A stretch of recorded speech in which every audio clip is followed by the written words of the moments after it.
நண்பர்கள் அனைவருக்கும் நல்வணக்கம்ங்க. நீங்கள் இந்த பதிவில் பார்க்கறது ஒரு நல்ல பெருங்கூட்டான காராம்பசு மாடுங்க. அதாவது இந்த காராம்பசுக்கள்னு நம்ம எடுத்துக்கிட்டோம்னா ஒரு 3 விதமாக இதனை நம்ம டிஃபைன் பண்ணலாமுங்க. ஃபஸ்ட்டு என்னென்னு கேட்டிங்கன்னா இதனுடைய கலருங்க. கலர் வந்து நல்லா ஜெட் பிளாக் கலர்லிங்க.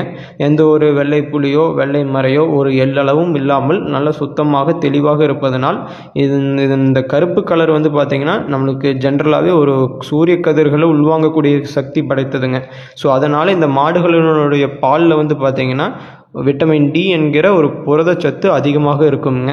இரண்டாவது வந்து ஐதீகம்ங்க. அதாவது நம்ம சங்ககால இலக்கியங்களில் நம்ம முன்னோர்கள் எழுதிய பல நூல்களில் வந்து பார்த்திங்கன்னா காராம்பசுக்களினுடைய பேர் வந்து இடம்பெற்றிருக்குதுங்க. ஃபார் எக்ஸாம்பிள் நீங்கள் வந்து வீரப்பூர் சின்னன்னார் பெரியன்னார் அவங்க கதைகள்லேயும் நீங்கள் எடுத்துக்கிட்டிங்கன்னா அன்னமார் பாடல்களில் முதற்கொண்டு நம்ம காராம்பசுக்களோட பேர் வந்து இடம்பெறுங்க.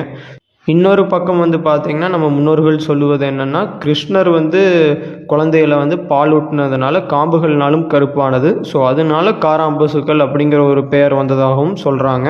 ஸோ ஜென்ரலாகவே இப்போ இருக்கக்கூடிய சூழ்நிலையில் வந்து பார்த்திங்கன்னா வீட்டுக்கு ஒரு காராம்பசு வைத்து வளர்த்தால் ஒரு பாசிட்டிவ் எனர்ஜி காலையில் எழுந்தவுடன் நம்ம அந்த மாட்டின் மேலே ஒரு நம்ம பார்வைப்பட்டால் நம்மளுக்கு வந்து அந்த நாள் வந்து ஒரு நல்ல காரியங்கள் நல்ல ஒரு பாசிட்டிவ் எனர்ஜியோடு இருக்கும் அப்படிங்கிறது வந்து ஒரு நம்பிக்கை. நிறைய பேர் வந்து ஃபாலோ பண்ணி நம்மக்கிட்டே நிறைய காராம்பசுக்களை வாங்கி அவங்க சொன்ன